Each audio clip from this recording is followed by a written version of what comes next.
ভাই আরেকটা ভিডিও বানাইলাম।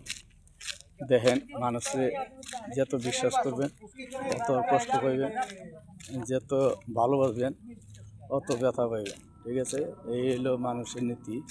টাকা পয়সা দিয়ে মানুষের লোক বন্ধুত্ব করেন না। বন্ধুত্ব করেন, এক কাপ চা খাওয়ান, একটা পান খাওয়ান, একটা সিগারেট খান, বন্ধুত্ব শেষ। 10,000, 20,000, 50,000, 1,00,000 টাকা হাওলা দিবেন, তো ওই টাকার লেগে আপনার বন্ধুত্ব নষ্ট। ঠিক আছে, মুখ কালাকালি হইব, হইব, ঝগড়া হইব, বিভাগ হইব, মানে বিচার সালিশ হইব, তারপরে টাকা তো পাইবেন না। ঠিক আছে, এই তো বেলা মানুষের লগে এমনি কথাবার্তার মধ্যে, চা পানের মধ্যে বন্ধুত্ব শেষ। আর বেশি পীড়িতের খাইটার বাড়ি ওখানে। ঠিক আছে, বেশি পীড়িত করেন যাব না। টাকা পয়সা যার যার টাকা পয়সা প্রত্যেক মাসে মাসে ব্যাংকে পাঠায় দাও, নাইলে লগে রাখো, 2 মাসের বেতন একসাথে ছাড়া। আর কোনো মানুষের টাকা ধার দিবে বিপদে পড়বে। এই বিপদ, নিজের বিপদ নিজেরটাই নেই না। ওকে, আসসালামু আলাইকুম।